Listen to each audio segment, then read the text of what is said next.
Bonjour. Nous sommes en ce moment au 7e sous-sol d'un bunker près du Palais fédéral. C'est ici qu'ont été classés un certain nombre de dossiers tenus secrets par nos autorités.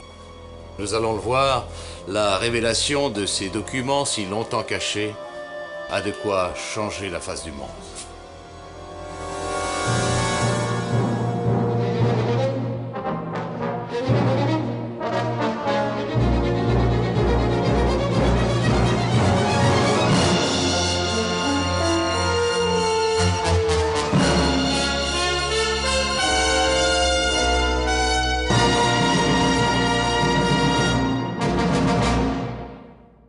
Bonjour. Depuis plusieurs années, les fast-foods font l'objet de nombreuses critiques. Cuisine médiocre, profit maximum, employés du mois, etc., etc. Cependant, cette condamnation sans appel omet une page cruciale de notre histoire.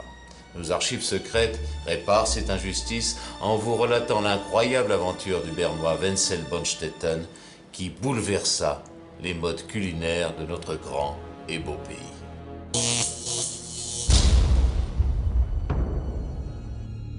Le 6 mars 1935, un événement extraordinaire se produit à Berne. Au petit matin, un énorme ours s'échappe de la fameuse fosse de la capitale suisse. Wenzel Bonstetten, jeune boucher bernois travaillant dans son dépôt, aperçoit tout à coup l'énorme bête affamée dans l'encadrure de la porte de l'atelier. L'ours se dresse devant lui. Une bataille acharnée commence alors entre l'énorme mammifère et le boucher. C'est grâce à un coup de salami bien placé que Wenzel finit par avoir raison de la bête. Le lendemain, la mystérieuse disparition de l'ours fait la une de toute la presse helvétique. Wenzel est alors dévoré par un sentiment de culpabilité grandissant. Il vient d'assassiner le symbole de la capitale suisse. La nuit venue, le boucher décide de dissimuler le cadavre de la bête. Il dépèce l'animal, puis le réduit en bouillie. Wenzel épice généreusement la viande hachée, puis la cuit sous forme de petits steaks en y ajoutant une petite tranche de raclette sur le dessus pour couvrir le goût de la bête. Ensuite, pour masquer l'aspect peu appétissant de la chair de l'ours, le boucher place les steaks entre deux tranches de pain en y ajoutant quelques crudités. Ce jour-là, à Berne, le Bärburger est né. Les sandwichs chauds de Wenzel ont un succès immédiat. Sa boucherie, située en face d'une école primaire, lui amène beaucoup de très jeunes clients qui raffolent de sa délicieuse invention culinaire. Quelques semaines plus tard, les instituteurs remarquent un taux de réussite scolaire absolument époustouflant dans leur classe.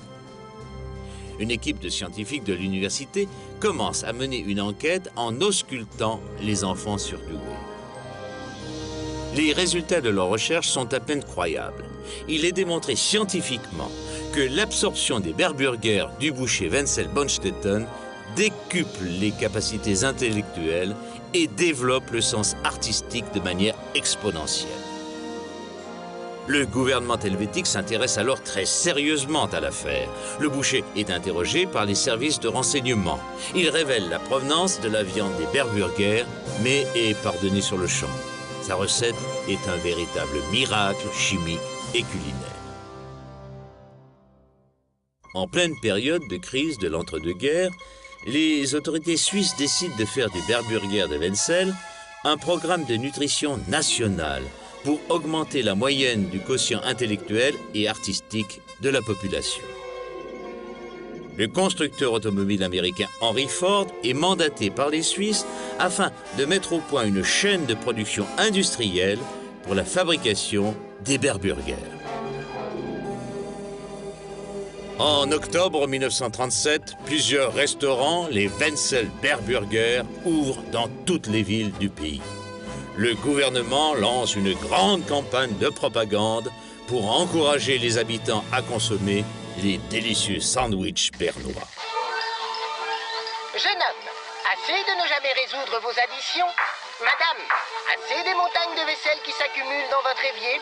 Monsieur, assez des repas sans saveur que prépare votre femme. Mais qui vient là? La solution à tous vos problèmes. Monsieur Barburger et ses succulents Barburgers. Voyez comme il est appétissant, avec ses petits pains chauds, ses crudités, son bon fromage et sa véritable viande hachée d'ours de nos montagnes, le Barburger vous procurera plaisir et force. Grâce à lui, fini les mauvais résultats, fini la vaisselle pénible et fini l'ennui pendant les repas. Les Barburgers de Monsieur Barburger, une idée simple, un bon repas, une solution saine pour toute la famille. Les résultats sont stupéfiants. Pour ne citer que quelques exemples parmi les plus connus, le petit fribourgeois Jean Tinguely, alors âgé de 12 ans, commence à construire d'étranges machines dans le jardin de ses parents.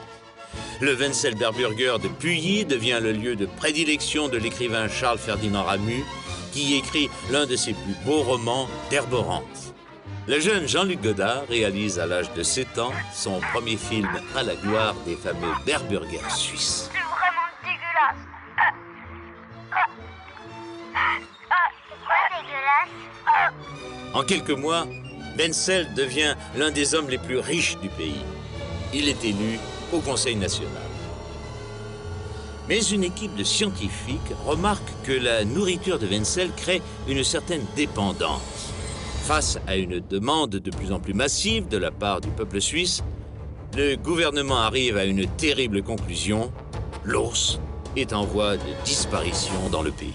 Quelques mois plus tard, un énorme complexe industriel baptisé le Beerland est construit dans la campagne bernoise afin d'y élever des ours en batterie. Les chimistes des laboratoires Nestlé à Vevey mettent au point une farine aphrodisiaque à base de chocolat, de lard et de gingembre pour engraisser les mammifères tout en accélérant leur reproduction. Cette nouvelle forme de production est une grande réussite. Malgré une tentative de référendum lancée par l'Association suisse pour la protection des animaux visant à fermer l'usine jugée monstrueuse, les Wenzel Barburger continuent à se vendre comme des petits pains. De l'autre côté de l'Atlantique, en août 1943, le président américain Franklin Roosevelt, alors en train de préparer le débarquement en France, apprend l'existence de l'incroyable aliment helvétique. Un pacte secret est alors signé entre les deux pays. En échange de la livraison de 5 tonnes de Barburger pour stimuler les troupes de son armée, l'administration américaine promet à la Suisse d'agrandir son territoire en lui offrant en cas de victoire l'Alsace, le Bade-Wurtemberg et le Liechtenstein. Au printemps 1944, l'énorme stock de Barburger est envoyé aux États-Unis. Le 6 juin, dynamisés par les Barburgers suisses, les troupes alliées débarquent en Normandie. Moins d'un an plus tard, l'Allemagne capitule et l'armistice qui met fin à la guerre en Europe est proclamé. Wenzel Bonstetten est félicité par Franklin Roosevelt qui l'invite secrètement à la grande conférence de Yalta en février 1945. Mais alors que la nouvelle carte de la Suisse allait être dessinée, notre héros national est pris d'un étrange malaise et tombe dans le coma. Les tractations sont interrompues et Wenzel est rapatrié d'urgence à l'Inselspital de Berne. Au même moment, aux États-Unis, plusieurs soldats revenus du front commencent à souffrir d'un mystérieux syndrome. Les médecins de l'armée américaine qui mènent l'enquête découvrent rapidement l'origine de la maladie, le Barburger suisse. Ils diagnostiquent les premiers cas de ce qu'on a appelé la maladie de l'ours fou. Elle provoque chez l'être humain un état d'hibernation incontrôlable lorsque la température ambiante descend en dessous de 3 degrés.